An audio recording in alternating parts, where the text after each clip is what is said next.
Alors, moi, je ne poserai qu'une seule question parce qu'on est déjà en retard et après, je ferai venir les questions de la salle. Moi, je suis à la fois un peu secoué parce que les cours étaient tous très intéressants et à la fois, je vous l'avoue, un peu perdu après 2 heures d'écoute parce que j'ai entendu des mots très forts, très durs. J'ai entendu tragédie, j'ai entendu humiliation, j'ai entendu crise d'adolescence, j'ai entendu urgence, j'ai entendu injustice. Et puis, évidemment, et c'est sans doute la trame de tout ça, le sens à donner, pas seulement les outils. Mais au bout du compte, il y a une expression dans ma langue maternelle en italien qui dit qu'on ne peut pas réparer un vélo en pédalant.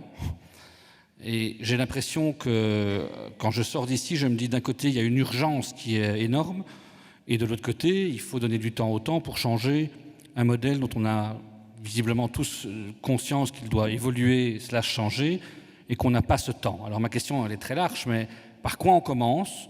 J'ai entendu, et je pense que vous êtes tous d'accord avec ce qu'a dit Mme Tellier, même si chaque citoyen individuellement changeait, ça ne suffirait pas.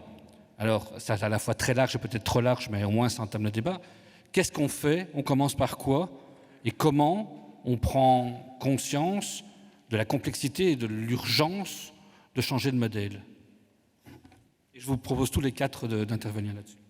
Bon, conscience de l'urgence et de la complexité, je pense qu'on en a tellement conscience d'ailleurs de la complexité que probablement ça explique que pour l'instant, on n'est pas passé à la phase d'après. Je pense que ça tétanise un petit peu tout le monde parce que, comme je l'ai dit tout à l'heure, le modèle qui a semblé être l'alpha et l'oméga de l'économie et du progrès, c'est le modèle qu'il faut maintenant, auquel il faut mettre fin. C'est vrai qu'on n'a plus beaucoup de temps. Et le temps qu'on avait depuis, par exemple, la première conférence sur le climat à Copenhague, franchement, on l'a utilisé simplement pour partager le diagnostic ou pour confirmer le diagnostic. Bon. Maintenant, on s'est fixé un certain nombre d'objectifs, mais je suis bien placé pour savoir que souvent, le fait de se fixer des objectifs, c'est une manière de gagner du temps. Bon.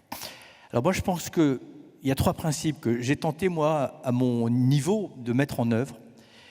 C'est un principe de prévisibilité, de progressivité et d'irréversibilité. C'est-à-dire qu'il faut se fixer des objectifs effectivement à relativement long terme. Alors tout dépend de quoi on parle. Par exemple, quand j'étais au gouvernement, j'avais demandé à ce qu'on sorte du glyphosate pour la France en 3 ans. La fin des véhicules thermiques, je les avais placés pour 2040, c'est peut-être un peu tard. Bon. La neutralité carbone pour 2050. Ça, c'est important. Mais ce qu'il faut être sûr, c'est que quelle que soit l'alternance politique, on ne revienne jamais, donc il faut presque constitutionnaliser les objectifs pour qu'on ne puisse pas revenir en arrière, parce que sinon, il faut comprendre que la contrainte, en économie, en technologie, ce n'est pas l'ennemi de la créativité, c'est la condition. Quand j'ai dit nous allons interdire la vente des véhicules thermiques en 2040, le lendemain, je recevais les industriels de l'automobile. J'étais un peu j'étais pas très à l'aise, je me suis dit, mon Dieu, ça va pas être simple. Et en fait, ils m'ont dit, OK, chiche, mais vous ne changez pas les règles. Voilà. L'irréversibilité et la progressivité. Mais après, ce qu'il faut surtout, c'est monitorer cela. Et puis, mettre évidemment les moyens normatifs, réglementaires et économiques qui permettent de réaliser. Mais il faut avoir une horizon très ambitieuse, autonomie énergétique avec les énergies renouvelables, autonomie agricole avec l'agroécologie, réduction de 50% de la consommation énergétique, mais en permanence, l'État, le gouvernement, et là aussi on en parlait, j'ai oublié d'en parler dans l'adaptation, la modification démocratique, sous-traiter à un ministre ou à une ministre, quelles que soient ses qualités ou pas, une transformation sociétale, c'est une mystification. Et si chacun ne prend pas sa part, n'a échappé à personne que j'ai passé mon temps à être en conflit avec le ministre de l'Agriculture, qui est un pilier essentiel de la transition sociétale, écologique et économique. Donc s'il n'y a pas un pilotage au plus haut niveau, en théorie, il ne faudrait même plus de ministre de l'écologie. Il faudrait un Premier ministre qui ait cette vision transversale. Donc c'est aussi très important.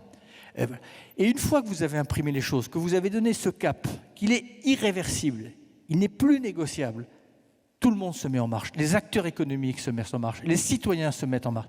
Mais il faut aussi de la cohérence. Et je prends un dernier exemple. Si demain vous utilisez à l'échelle européenne, parce que c'est plus facile à l'échelle européenne qu'à l'échelle nationale, la TVA. Je rappelle que la fiscalité, c'est un instrument de recette, mais c'est aussi un instrument comportemental. Si vous mettez une TVA incitative sur tous les biens et les services qui ont un faible impact sur l'environnement, et une TVA dissuasive, progressivement, pour ne mettre personne dans une impasse, sur les biens et les services qui ont un fort impact sur l'environnement. Tout le monde voudra être dans la catégorie, les acheteurs comme les producteurs. Vous changez le mode de production et de consommation en 10 ans, le mode européen. Donc c'est là qu'il faut créer ce cercle vertueux entre la volonté individuelle et l'intelligence collective et l'organisation collective. C'est là qu'on a besoin des citoyens, ça a été dit tout à l'heure. Si tous les citoyens du monde entier en étaient vertueux, ça ne ferait que 15% de l'effort. Et c'est là qu'on voit que le rôle du politique est évidemment important. Il faut qu'il crée une société, évidemment, qui soit cohérente et quelque part qui accompagne, qui encourage, mais qui jamais ne pénalise l'engagement citoyen. S'il veut prendre conscience du but de l'entreprise. Par contre, je pense que dans les modèles économiques actuels, il n'y en a pas en remplacement. L'entreprise est prise dans une nasse. Elle ne parviendra pas à s'en sortir toute seule. Prenons l'exemple de mon entreprise. Réduire de 50% l'énergie fossile en 10 ans, on n'a pas trouvé encore la solution. Parce que la taille de l'entreprise et la concentration énergétique qu'il y a est juste inexistante ailleurs. Donc si on veut capter la même énergie, ça veut dire qu'on doit se réduire en taille et redispatcher des productions sur des surfaces beaucoup plus étendues. Je pense que le monde économique est vraiment pris en tenaille. Et il n'y a que les leaders de ces entreprises qui sont capables il faut réellement qu'ils arrivent à se mobiliser entre eux, parce que en tant que chef d'entreprise, on ne va pas se tirer une balle dans le pied, ça ne va pas se produire. Et donc, il y a une pression qui doit venir à la fois du politique et à la fois des entreprises ensemble. Entreprises entre elles, c'est-à-dire, ça veut dire quoi? Avoir plus de solidarité, d'avoir moins de recherche de profit? C'est l'influence qu'on peut avoir sur les leaders d'entreprise. Et donc, tant qu'ils n'auront pas changé de disque dur, ça ne se passera pas.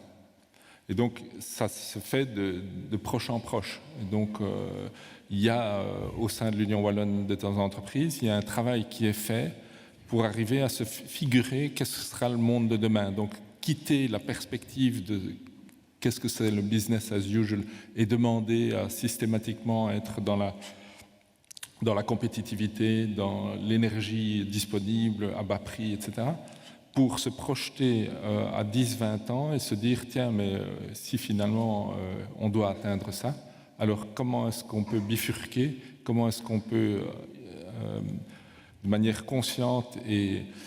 Bon, voilà, mais je n'ai pas de solution. Et c'est là où je dis, on est pris dans une nasse. Merci, merci pour votre intervention et votre franchise. Madame Tellier, comment on fait pour... Merci. Merci vraiment pour votre franchise et votre courage ici. Madame Tellier, comment on fait pour, quand on est à la tête d'Interenvironnement Wallonie, pour à la fois porter un discours fort et à la fois pas forcément faire peur ou être dans ce que certains dénoncent parfois, sans doute pas à juste titre, comme une écologie punitive? Alors, j'avais préparé une réponse à la question d'avant. J'y reviendrai peut-être si on a 2 minutes, mais je sais qu'on est déjà très long. Mais je pense que dans le mouvement environnemental, on a été balancé pendant longtemps, donc ça fait 40 ans qu'on existe, entre un discours de vérité par rapport à l'ampleur des enjeux et des défis qui sont devant nous, qui ne sont même pas devant nous, qui sont là en fait. Faut arrêter de dire devant nous ou demain, c'est maintenant. Et en même temps, la nécessité de créer l'adhésion vis-à-vis de ce changement. Vraiment. Et effectivement, la peur est un élément qui peut, si il est paralysant, empêcher l'action. Si elle est paralysante, pardon, empêcher l'action. Et donc, on doit trouver ce subtil équilibre entre un discours lucide par rapport à l'action nécessaire et en même temps... On ne peut pas se mentir, mais on ne peut pas faire peur.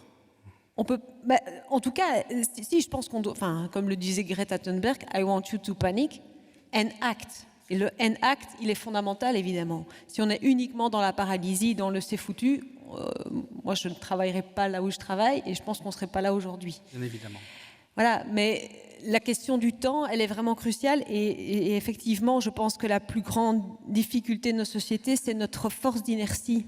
C'est notre inertie individuelle et c'est l'inertie de nos institutions, que ce soit les entreprises, les organisations, l'école, le système politique. Et donc, pour moi, la question, c'est comment est-ce qu'on crée l'accélération, parce que je pense qu'on n'est pas dans un temps linéaire, on est dans un temps comme une courbe de température, justement, ça tombe bien, où on a des moments chauds et puis des moments où les choses se passent moins bien. Et on a vu qu'avec les mobilisations climatiques, on a créé un moment chaud dans l'action publique.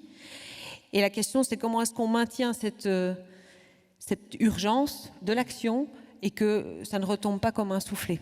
Pour en revenir à ma première question sur laquelle vous vouliez répondre, c'est par quoi on commence en fait? On fait quoi en fait demain? Justement, c'est autour de cette question du temps, je me disais, tiens, je pense que c'est peut-être un peu abstrait ce que je vais dire, mais le rapport qu'on a au temps, un rapport classiquement passé, présent, futur, c'est un rapport assez passif finalement par rapport à notre temps.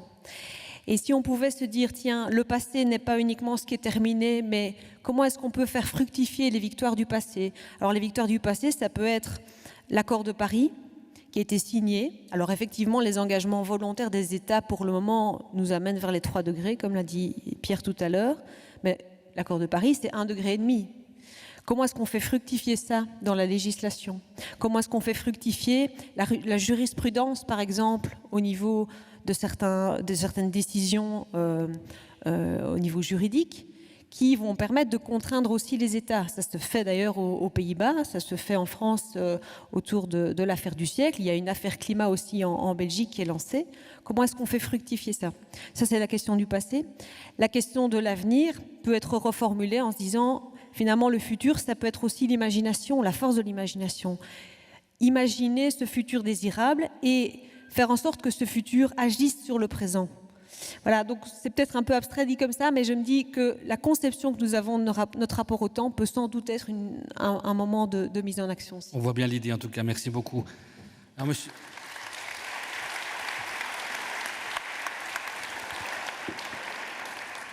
monsieur Laroturo, on commence par quoi en fait? Je fais quoi demain matin?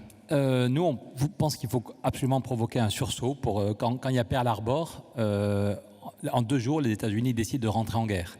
Il y a eu plus de 2000 morts. Je comprends que vous voulez une guerre pour qu'on... Non, pardon, je pense... Justement, c'est ça qui est frappant, c'est que quand vous voyez qu'il y a eu 1000 morts au Mozambique à cause du dernier cyclone, des dizaines de morts chaque jour en Inde, ce qui est frappant, c'est combien il faudra de morts. Mais quand il y a le Pearl Harbor, alors qu'avant, il y avait le comité America First, le slogan de Trump, il était déjà dans les années 40, il y avait des gens qui disaient America First, on n'a pas à s'occuper de ce qui se passe des nazis ou des Japonais. Et puis tout d'un coup, parce que les Japonais sont allés un cran trop loin, les États-Unis, en 48 heures, décident de rentrer en guerre et Roosevelt fait un discours pour dire qu'il met en place un comité pour le pilotage dont tu parlais, pour organiser la défense et qui demande aux industries de se transformer et qui demande à ceux qui font des voitures ou des camions de ne plus faire de voitures et de camions, de faire des tanks et des avions pour gagner la guerre et qu'il veut faire 70 000 tanks dans l'année qui vient et 80, voilà. Et le lendemain, tous les grands patrons viennent le voir à la Maison-Blanche. Monsieur Roosevelt, votre discours était magnifique, mais ça n'est pas possible. On ne pourra pas en même temps faire des voitures et faire ces avions, faire des voitures et des tanks. Et Roosevelt dit, mais mes amis, vous n'avez pas compris. À partir de demain, vous ne faites plus de voitures. Les voitures, ce n'est pas du tout le sujet. On veut des tanks et des avions pour gagner la guerre. Et en une semaine, les patrons de l'industrie comprennent qu'ils n'ont pas le choix et qu'ils vont se métamorphoser. Et les hommes blancs qui travaillent dans les usines vont partir se préparer pour le front.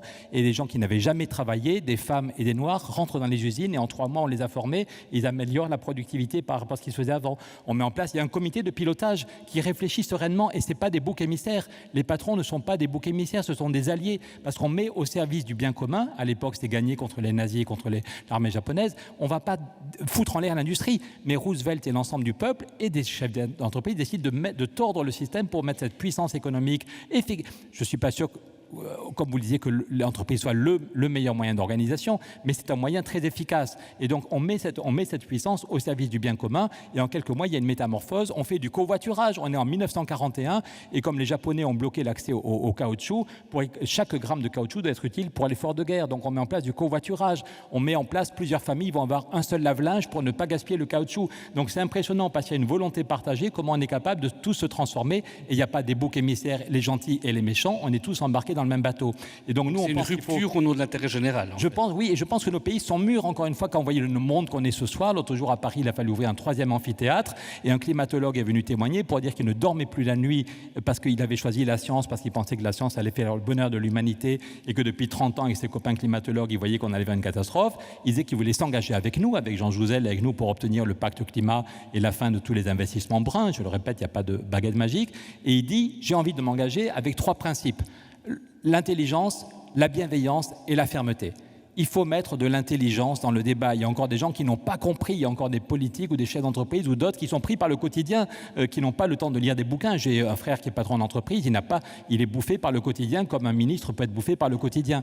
Donc il faut mettre de l'intelligence, vous le faites au soir, ce débat, mais il faut expliquer. De la bienveillance. Ceux qui ne sont pas d'accord avec nous aujourd'hui ne sont pas des gros imbéciles. Madame Merkel, Monsieur Macron, aujourd'hui ne sont pas à la hauteur, mais le but c'est que ce soit des alliés, que dans quelques mois ou dans un an, ils soient d'accord. Donc intelligence, bienveillance et fermeté. Fermeté parce que ce n'est pas drôle et qu'on ne va pas les lâcher, ce n'est pas un sujet parmi d'autres, qu'il faut absolument qu'on arrive à provoquer ce sursaut. Donc nous, on voudrait qu'il y ait un traité européen, j'expliquerai tout à l'heure la stratégie en tenaille qu'on propose pour l'obtenir. Pendant je finirai, et comment provoquer un sursaut? On reprend l'idée d'Habermas, qui dit que l'Europe va crever, l'Europe va mourir si elle n'a pas un nouveau projet, et l'Europe va mourir si elle a peur des peuples. Et donc Habermas dit que le prochain traité doit être approuvé par un référendum le même jour dans tous les pays d'Europe. Et au début, quand Habermas a dit ça, Merkel et Schäuble et d'autres étaient un peu réticents, parce que depuis la fin des nazis, il n'y a jamais eu de référendum. Mais finalement, tous les dirigeants politiques allemands ont dit « OK ». Effectivement, si on a peur des citoyens, c'est qu'on est mal parti. Et si le référendum est le même jour ou la même semaine dans tous les pays, c'est pas pour ou contre Merkel, pour ou contre Macron, pour ou contre... Voilà. Et ça pourrait être un débat passionnant si dans quelques mois, l'ensemble des peuples d'Europe, on aurait un vrai débat sur le climat. Chacun verrait s'il vote oui ou non et chacun verrait s'il est en cohérence dans sa vie personnelle avec les objectifs communs. Donc je pense que si on a un traité, si on a ce sursaut parce qu'on a un débat collectif, et après ça, il y a 12, 14, 15 pays qui seront d'accord. Et derrière, on met en place des comités de pilotage. Il n'y a aucun bouc émissaire, mais on prend 6 mois pour réfléchir secteur par secteur à qu'est-ce qu'on fait, quelles sont les solutions déjà connues et quel est le besoin de recherche. Je vous remercie, je vous arrête là. Je vais demander à Gilles Durand. Gilles.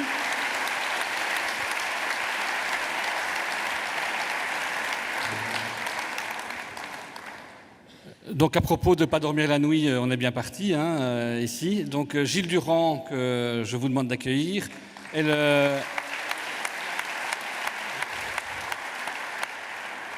le responsable du soir.be et donc aujourd'hui il y a eu la difficulté d'essayer de résumer quelques-unes de vos questions. Alors Gilles, combien de questions on a eu? On s'est arrêté à 166. Okay. Alors, première, je t'écoute, en résumant, on va faire 2 ou 3 questions et je vous demande d'avoir des réponses courtes, malheureusement, mais on ne va pas pouvoir en faire beaucoup plus. Je t'écoute. Alors, il y a eu énormément de questions sur les entreprises et le rôle qu'elles avaient à jouer. Il y en a une petite cinquantaine en tout.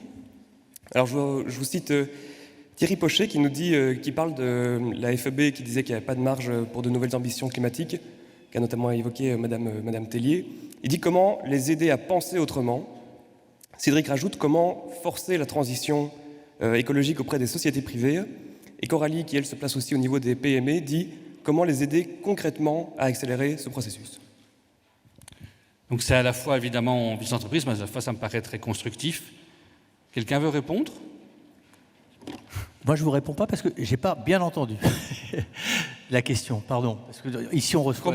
Comment on aide l'entreprise dans cette transition écologique et climatique? Est-ce qu'on la force? Comment on y va pour faire que les entreprises puissent changer de modèle ou passer un cap? Je résume. Là, je ne sais pas si ça va répondre à la question, mais je vous entendais dire on n'a pas de solution. Je ne connais pas votre activité pour pouvoir apporter un commentaire, mais il y a un moment ou un autre, de toute façon, on ne pourra pas faire de l'en même temps. C'est-à-dire qu'il y a un moment, il y a des activités qui vont devoir se transformer, voire, pardon de le dire, disparaître. Et c'est pour ça que plus on anticipe, quand on doit fermer, c'était ma responsabilité, des centrales thermiques, si vous leur dites le vendredi pour le lundi, c'est sûr que ça ne fonctionne pas. Mais si vous avez bien planifié les choses, si vous avez après travaillé avec l'ensemble des acteurs, que vous avez regardé comment on peut reconvertir, comment on peut recréer d'autres activités, etc., on peut le faire. Mais il est sûr qu'il y a un moment ou un autre, il faut prendre des décisions. la neutralité carbone, dans certaines activités, il va falloir diviser par 6, par 8, par 10, par 12 les émissions de gaz à effet de serre. Ça ne va pas se faire avec de l'huile de coune, hein. Ça va se faire avec du lourd. Mais c'est vrai que dans une démocratie qui est excessivement vivace, c'est pas simple. Alors les acteurs économiques, je comprends que ça soit difficile, parce qu'on leur en met de plus en plus sur les épaules. Ils ont leur part aussi de créativité, ils peuvent aussi anticiper. Il faut peut-être parfois qu'ils n'attendent pas simplement que le couperet tombe et que les normes tombent. Il y a des entreprises pétrolières, et par exemple, je sais que ce n'est pas forcément l'entreprise que je préfère en France, Total, mais ils sont en train d'investir à fond dans le solaire. Ils profitent justement du fait qu'ils ont quand même une certaine santé économique pour préparer la conversion. Et je pense que les entreprises, c'est aussi leur mission, je dirais, et leur raison d'être. Il faut qu'ils s'adaptent aussi, qu'ils n'attendent pas simplement, encore une fois, ou qu'ils n'aillent pas jusqu'au bout d'un modèle qui n'a plus de raison d'être. Donc il y a aussi la responsabilité de l'entreprise. Alors ça appartient parfois, j'ai rencontré par exemple l'ancien patron de Michelin qui maintenant est le patron de Renault. Voilà quelqu'un qui a parfaitement anticipé sur les contraintes du XXIe siècle, qui a fait évoluer l'entreprise Michelin et qui a transformé son entreprise comme une des entreprises pionnières dans le domaine de l'économie solidaire. Mais à un moment ou à un autre, le politique, son rôle à lui, c'est de fixer les règles pour l'entreprise, hein, et pas l'inverse. Monsieur Crae, une courte réaction par rapport à la réponse de Monsieur Hulot. Je crois que c'est tout à fait exact qu'il faut arriver à accompagner les entreprises, en tout cas celles qui sont les plus énergivores, par exemple. Mais on n'a pas le modèle économique qui permettrait immédiatement de traduire au sein de l'entreprise, ah voilà, on va faire ça et on va s'y mettre, etc. On n'a pas ce déclic-là.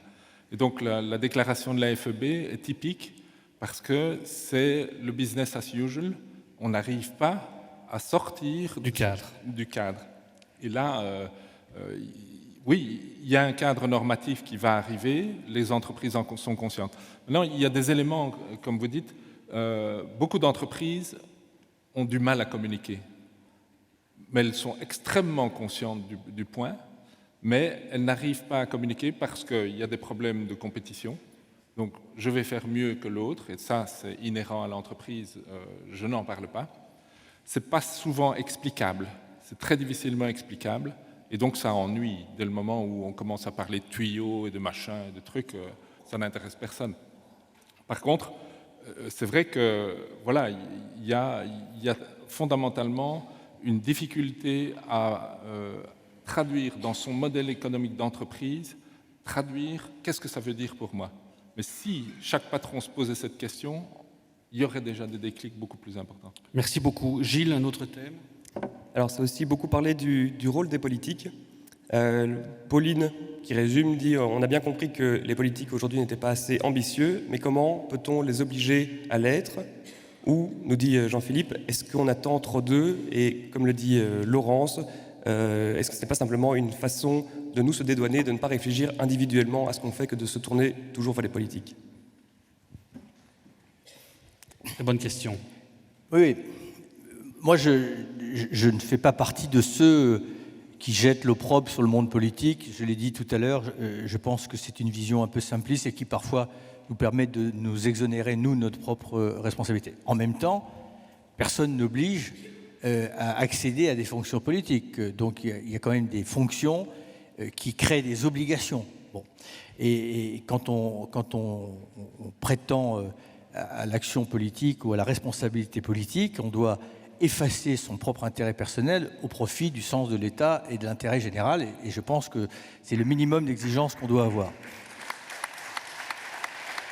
Maintenant, il faut comprendre que dans une démocratie qui fonctionne bien, le politique, il a les marges de manœuvre que le peuple, le citoyen, lui confère.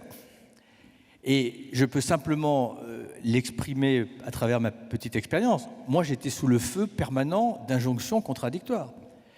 Je passais mon temps à recevoir des lettres de députés ou de sénateurs au nom de collectifs de citoyens qui me disaient « on ne veut pas d'éoliennes chez nous, on ne veut pas, mettez pas de panneaux solaires là, je veux pas, ne fermez pas la centrale thermique de tel endroit parce que on va avoir tant de personnes au chômage ». Donc on a aussi en nous nos propres contradictions. C'est pour ça que la maturité démocratique, il faut que chacun la provoque, s'en empare. Et c'est trop facile par moment. Alors encore une fois, je n'exonère pas les politiques, et je pense que la première qualité d'un politique, c'est d'être ambitieux, visionnaire, bien entendu, et si possible pédagogue. Voilà.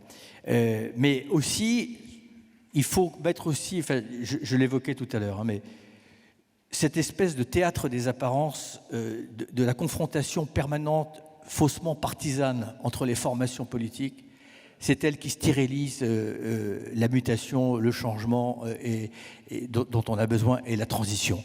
Je veux dire, combien j'ai vu de fausses confrontations, c'est-à-dire, pour être plus clair, je voyais des gens à l'Assemblée se jeter toutes sortes d'invectives, se jeter des visages de haine, et puis vous retrouviez les mêmes à la buvette de l'Assemblée après. Voilà. Ça, je veux dire, ça n'est pas responsable dans une situation aussi critique. Voilà. Il y a un moment, il faut être capable de se retrouver sur l'essentiel. La confrontation est nécessaire, le débat est nécessaire. Mais ce qui n'est pas aussi normal aujourd'hui, c'est que sur les enjeux écologiques, ça ne vous aura pas échappé, ça a été l'apanage, jusqu'à il y a très peu de temps, d'une seule formation politique. On peut quand même, à un moment ou à un autre, s'interroger sur les grands partis traditionnels. Qu'est-ce qu'ils ont attendu le début du XXIe siècle pour commencer à se préoccuper d'un enjeu qui conditionne tous les autres? Merci beaucoup. Et je pense qu'il faut aussi mettre des pierres dans son propre jardin, que les médias participent beaucoup trop souvent à ça, en cherchant plus la petite phrase politique que le... Alors...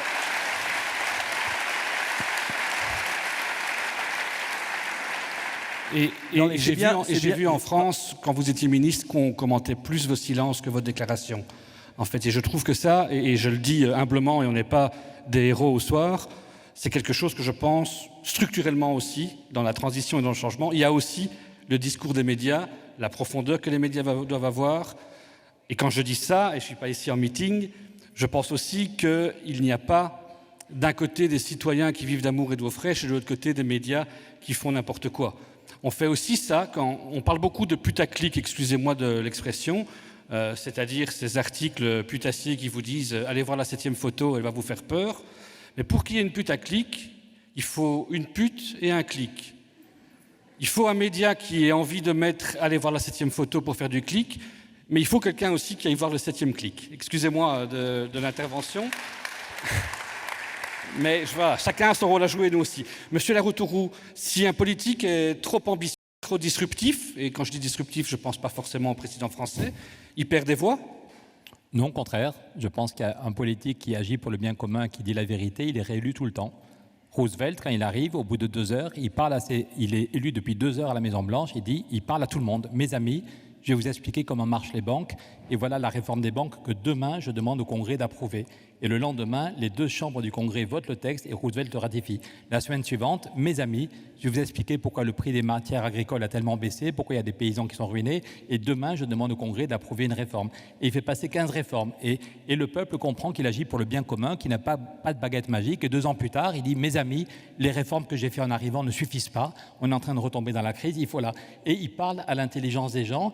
Il tient bon face au lobby. Il demande aussi à des journaux, à des cinéastes d'aller voir, de montrer des paysans qui se relèvent, des ouvriers qui retrouvent leur dignité. Et il mise, tu parlais de solidarité, de dignité tout à l'heure, il mise sur la dignité. Lui-même, il croit à la dignité de l'homme et de la femme. Il tient son rôle face au lobby. Il met la finance au service du bien commun. Il n'a pas tué les banquiers, mais il a fait la séparation des banques. Il a fait un impôt. Voilà. Et donc, je pense, moi, quand j'étais petit, mes parents me parlaient avec émotion d'un responsable politique français qui s'appelait Pierre Mendès France. Quand Pierre Mendès France arrive au pouvoir, il est élu depuis un quart d'heure. Il dit « Je démissionnerai dans 1 mois si je n'ai pas fait la paix en Indochine ». Les gens se moquent de lui en disant « Mais pour qui il se prend ce petit juif? Ça fait 8 ans qu'il y a la guerre, personne n'a réussi à faire la paix. » Et lui, en 1 mois, et Mendès France redit « Je démissionnerai dans 1 mois si je n'ai pas fait la paix en Indochine ». Il y met toute son énergie, toute son intelligence, et 30 jours plus tard, il a signé la paix en Indochine.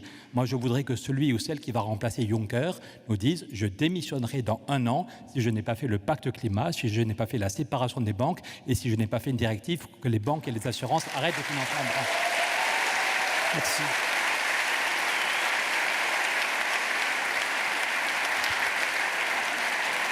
Alors, il est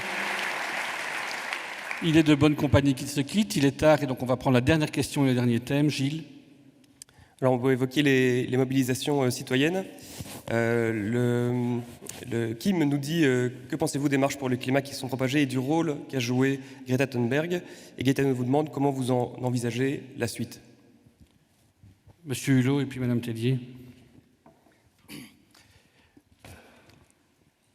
La mobilisation des jeunes, des lycéens, les collégiens, les étudiants, évidemment, je la trouve nécessaire parce que, enfin, je la trouve nécessaire, utile, et en même temps, elle me met mal à l'aise. Pourquoi elle me met mal à l'aise? Parce que c'est quand même le comble qu'il faille que nos propres enfants descendent dans la rue pour nous rappeler à nos responsabilités. Et je me dis, mais franchement, en arriver là, et encore, ils le font avec beaucoup de bienveillance et beaucoup de discipline. Mais attention qu'un jour, franchement, ils ne nous détestent pas, parce que le message qu'ils nous envoient, c'est « ne volez pas notre avenir ». Alors, faisons de ça un bien, si effectivement, là encore une fois, les politiques saisissent le message. Parce que là, franchement, les messages, ils vont tous dans le même sens. Aux élections européennes, on n'a pas voté pour un tel ou un tel. On a voté beaucoup pour la planète, pour l'écologie et pour l'avenir. Le message des enfants, c'est « allez-y, protégez notre avenir, préservez-le et changez le modèle ». Mais il y a un moment, et ça c'est la responsabilité des politiques, écouter c'est une chose, entendre c'est une autre chose. Et si on veut que ces manifestations bon enfant, sans faire de mauvais jeu de mots, restent bon enfant, il faut qu'on fasse les choses en grand. Vous savez, Mandela disait « nous réduire ne rend pas service au monde ». Voilà. Et bien là, c'est vraiment, et là je rejoins Pierre, il faut faire les choses en grand. Voilà. Parce que d'abord, ça n'aura de vertu que si on fait les choses en grand, ça n'aura d'efficacité que si on fait les choses en grand, ça ne sera rentable que si l'on fait les choses en grand. Mais faire les choses, un petit peu d'éoliennes, un peu de bio, un peu de machin, un peu de trucs, franchement, c'est du foutage de gueule. Merci beaucoup.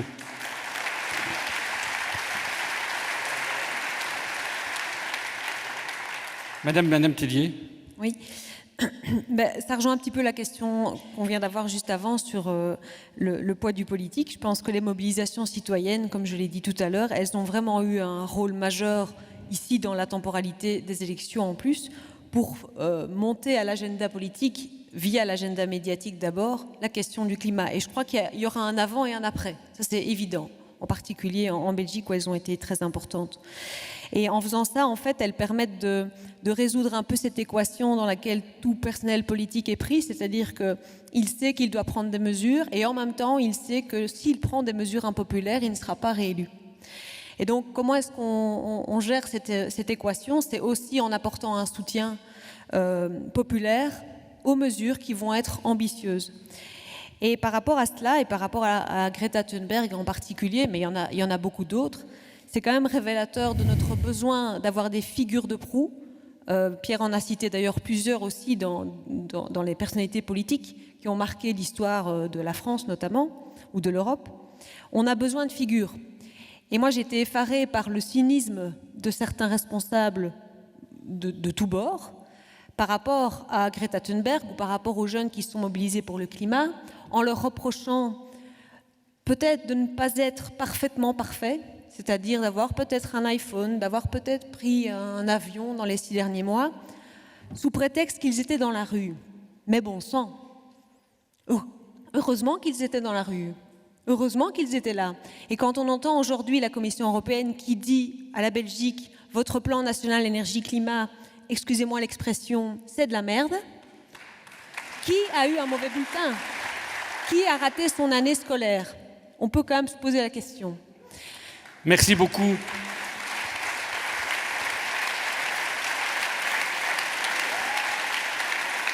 Je voudrais juste ajouter un tout petit point par rapport à Greta Thunberg. Elle a fait l'objet de trolls massifs sur les réseaux sociaux et d'attaques personnelles, ce que je trouve absolument ignoble, totalement ignoble. Et je pense qu'il faut être extrêmement prudent aussi dans les milieux environnementaux, autour des théories du complot, autour du fait que, soi-disant, elle serait manipulée par les uns et par les autres. Je pense qu'elle a apporté plus à la cause, comme je le disais tout à l'heure, comme les mobilisations climatiques en quelques mois que nous en avons eu en 10 ans. On doit avoir l'humilité de le reconnaître aussi. Et donc, arrêtons de jeter le bébé avec l'eau du bain. Pour moi, si la cause est bonne, j'ai envie de dire, peu importe le moyen. Merci beaucoup. Merci.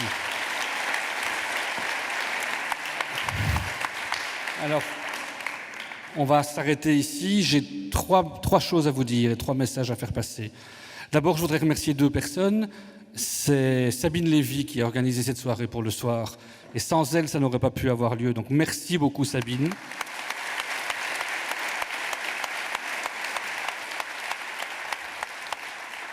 Et je voudrais remercier Michel de Meulenard, qui est un journaliste spécialiste du climat et de l'environnement au soir. C'est le meilleur journaliste de Belgique dans sa catégorie et c'est moi qui vous le dis.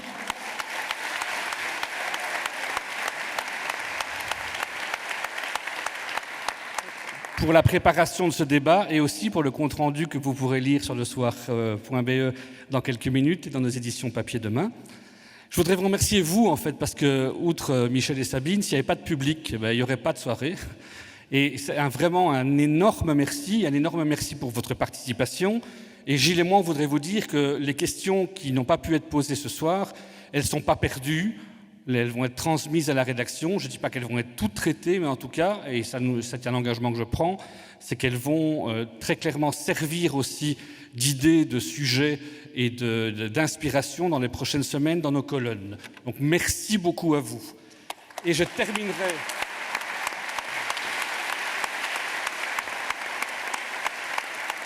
Et je terminerai par une note positive avant de vous demander d'applaudir une dernière fois nos 4 intervenants. Il y a un slogan que j'aime beaucoup dire à la rédaction. Le vertige, ce n'est pas la peur de tomber, c'est l'envie de voler. Merci beaucoup. Et je vous demande de remercier et d'applaudir une dernière fois nos 4 intervenants de ce soir. Merci et bon retour.